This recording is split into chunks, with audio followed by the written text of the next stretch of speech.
All right, folks, let's dig a little bit deeper into what is currently happening right now. Updated about 3 or 4 minutes ago, Trump administration, right now the Senate is moving to vote as Democratic defectors relent on the shutdown is what I'm seeing right now. The procedural vote on Sunday night tonight could clear the path for a spending deal to end the government shutdown.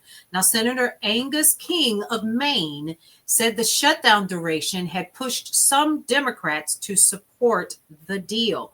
So here's what you need to know. When we hear procedural vote, we need to understand exactly what that means. And I thought, okay, well, while all of this is going on, we still need to know exactly what some of these terms mean. So we're clear and we have a better understanding of what that means. So when you hear the term procedural vote, it doesn't mean the Senate is directly voting on the bill itself.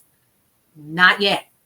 A procedural vote is essentially, listen closely, a test vote or a gateway vote that determines whether the Senate will even move forward to debate or consider the bill.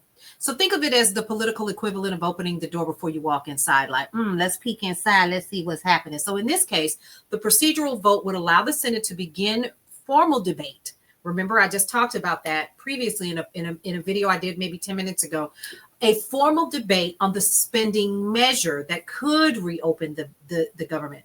Now, it still requires at least 60 votes to move forward, and this is called invoking cloture.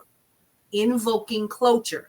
Signal whether there's enough bipartisan support or defectors, which we clearly see there are, even though maybe one or two Dems are starting to back down now and say no. So we're talking Schumer, we're talking, I thought there was another senator from Maine that's like, yeah, no, I ain't going. Who exactly was that decided that he was going to stay on the side with Schumer? Mark Warner. So Mark Warner of Virginia said that he's not going. We got Schumer, we've got Hakeem Jeffries, and a couple of other people. But I wanted to make this as, I don't even know if that's a thing, quickly as possible.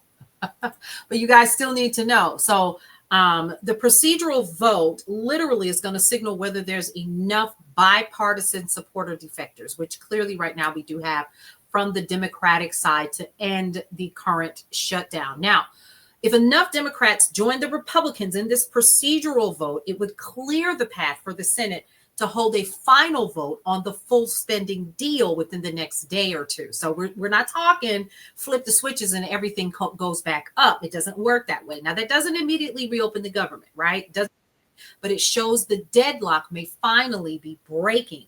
It's a major political signal that lawmakers are ready to move past the standoff that's kept federal workers unpaid and public services frozen or slowed down for over a month. Now, and here's the thing, as Senator Angus King of Maine put it, the sheer length of this shutdown and the mounting pressure from constituents and the economy is pushing even holdout Democrats to relent. And in short, this procedural vote isn't the finish line. It's just the first real sign that Washington might finally be ready to reopen its doors. And y'all, I don't care what anybody says. This is my own personal opinion.